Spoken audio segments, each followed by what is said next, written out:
हम लोग कुछ प्रॉपर्टी हैं एडिशन ऑफ वेक्टर की, वो हम लोग पढ़ लेते हैं। पहली है कि वेक्टर जो होता है वो वेक्टर जो एडिशन होता है वो कम्यूटेटिव लॉ भी फॉलो करता है, भी हम बताते हैं।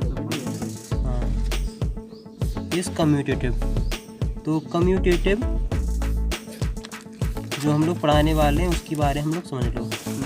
कम्यूटेटिव मतलब कैसा होता है, जैसे ऐसा होता है कि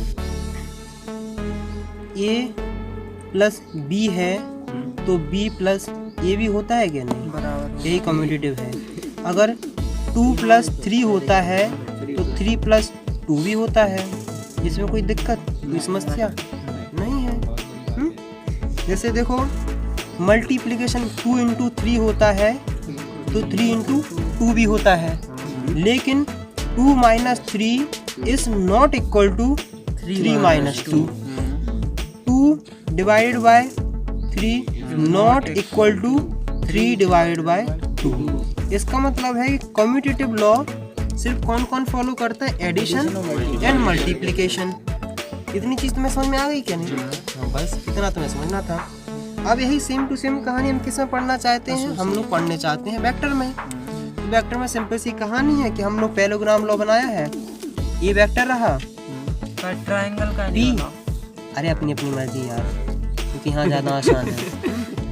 बी वेक्टर, इसका जो रिजल्टेंट आएगा, इसका जो रिजल्टेंट है वो ये रहेगा। तो जैसे आर वेक्टर है ना, तो आर वेक्टर ए वेक्टर और बी वेक्टर का सम है।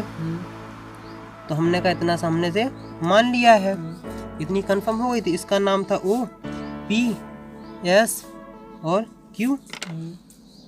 यहाँ मतलब ऐसे इमेजिनरी लाइन हमने कनेक्ट कर दी हैं। अभी टेंशन लेने वाली बात नहीं है। अब देखो सुनो, जो हम समझाने वाली बात है, ओ क्यू जो वेक्टर है यहाँ से लेके यहाँ तक इसके बराबर है कि नहीं? बिल्कुल। पी एस के बराबर, और वो किसके बराबर है? बी के वेक्टर के बराबर। यहाँ तक कोई दिक्कत सर हमारे हिसाब से तो नहीं होना चाहिए। ओ पी वेक्टर जो है वो क्यू एस के बराबर है कि नहीं? और वो ए के बराबर है। शायद यहाँ भी कोई परेशानी नहीं होनी चाहिए।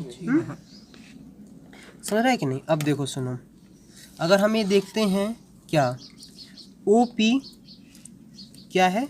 ओ P plus O Q is equal to O S है कि नहीं है?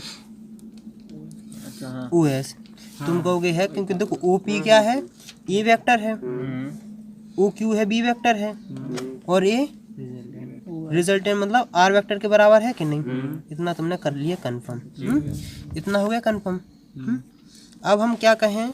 हम कहें ओ क्यू क्या है? ओ क्यू प्लस, देखो हमने कहा कि ओ क्यू प्लस क्या है? Q S equal to O S है कि नहीं है? तुम कहोगे इसमें भी कोई दिक्कत नहीं है। ओ क्यू क्या है? बी वेक्टर है। ये सिंपल सा याद करने का टेंशन नहीं लेना, इसका ज़्यादा यूज़ नहीं है। और इसका ये इसके बराबर है कि नहीं है? तो ए वेक्टर, तो ये आर वेक्टर के बराबर है कि नहीं? मतलब ये वाली और ये वाला दोनों इक्वल हो गए हैं। तो ये बस यही समझाने वाला था कि ये इसका लॉ भी फॉलो करता है। अब दूसरा हम लोग को पढ़ना है एसोसिएटिव। एसोसिएटिव ऐसे समझते हैं कि अब ये दूसरा है कि जो वेक्टर एडिशन होता है, क्या होता है? वेक्टर एडिशन वो एसोसिएटिव लॉ भी फॉलो करता है। वेक्टर एडिशन क्या फॉलो करता है? एसोसिएटिव लॉ फॉलो करता है। उसको जरा हम थोड़ा समझते हैं, जो हम लोगों ने बचपन में थोड़ा बहुत पढ़ा रखा होगा। ए प्लस बी पे वेक्टर लगा दो और प्लस सी वेक्टर इस इक्वल टू होता है कि नहीं? कि ए प्लस बी प्लस सी। अगर तुम्हें बोर्ड मास थोड़ा भी याद होगा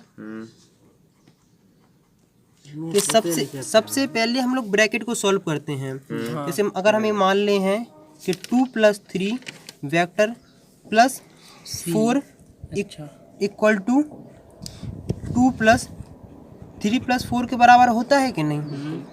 बोलो। नहीं हाँ हो जाएगा ना, तो हो जाए। वो प्लस में हो जाता है और मल्टीप्लिकेशन में भी हो जाता है। अब जैसे मान लो 2 × 3 मल्टीप्लिकेशन में नहीं होगा। × 4 इक्वल इंटू 3 × 4 ये बराबर होते हैं कि नहीं? 10 कहाँ से हुई है बराबर को? 3 तुम कहोगे कि मल्टीप्लिकेशन भी लॉ फॉलो करता है। अब एक चीज़ हम तुम्हें दिखाएं कि 2/4 और अपॉन 2 क्या इसके इक्वल है? नहीं।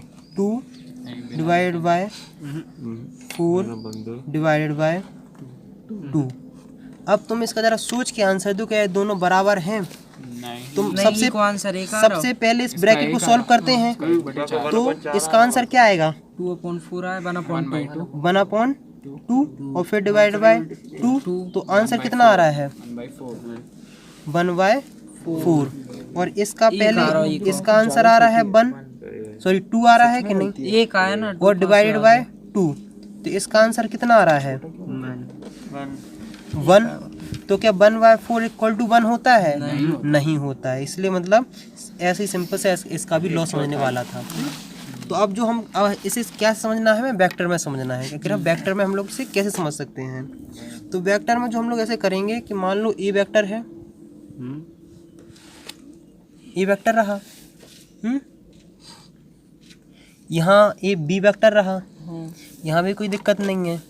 देखो ओ पी क्यू और हमने कहा एक वेक्टर रहा, सी वेक्टर रहा। मतलब देखो यहाँ से ख़त्म हो गए हैं। हमने कहा जहाँ ख़त्म हो जाए उसका इनिशियल और फाइनल तुम जोड़ दिया करो। तो क्या आ गए हो? आर वेक्टर आ गए हो कि नहीं? यहाँ तक हमें कोई भी टेंशन नहीं लेनी है। अब सुनो, देखो पहले यहाँ से कनेक्ट करते हैं। तो जो ए आएगा वो a + b का आएगा कि नहीं? जो r आएगा वो क्या से आएगा? वो आएगा a + b + c = r आ रहा है कि नहीं? पहले में कहानी ये हो गई है। दूसरे हम कहानी ये देखते हैं कि अब हम जोड़ते हैं यहाँ से। किससे जोड़ते हैं? यहाँ से। जो तुम लोग पूछ रहे थे। तो उसका मतलब है कि a वेक्टर प्लस ब्रैकेट में क्या b + c = r के आ रहा है कि नहीं? इतना कंफर्म है। इसका मतलब है कि ए वाला वेक्टर इस वाले वेक्टर के इक्वल है। तो ये वो है कम्यूटेटिव लॉ। अगर हम लोग देखना चाहें तो ए वाला वेक्टर ये रहा और ए वाला वेक्टर ये रहा। इतनी सी सिंपल सी कहानी। तो मतलब ये दोनों लॉ एक दूसरे को फॉलो करते हैं। ये रहा क्या एग्ज़ाम जो स्कूल में कोई बार पूछ ले, या फिर जो बच्चे ज़्यादा उड़ते हैं क्लास में उनके लिए है कि वो पूछ लेते हैं कि तुम्हें क्या ये लॉ आता है, कि तुम्हारे भैया ने पढ़ाया है, कि ये पढ़ाया नहीं, उससे मैं रिलेटेड था। तो हमने तुम्हें मतलब भी समझा दिया कि कम्यूटेटिव मतलब क्या होता है, सिंपल सा एडिशन प्लस से भी समझा दिया, डिवीजन मल्टीप्लिकेशन समझा दिया है, और एसोसिएटिव का मतलब भी समझा दिया कि सिंपल कि ऐसे क्या, इसका मतलब रियल मतलब क्या होता है। अब जो सबसे इम्पोर्टेंट है वो है क्या? Analytical method of vector addition. ये सबसे ज़्यादा इस्तेमाल होने वाली में से एक चीज़ है, और जो मैं बहुत ही अच्छे से बहुत ही ट्रिकी तरीके से तुम्हें समझाऊंगा, जो तुम लोग कभी नहीं भूलोगे।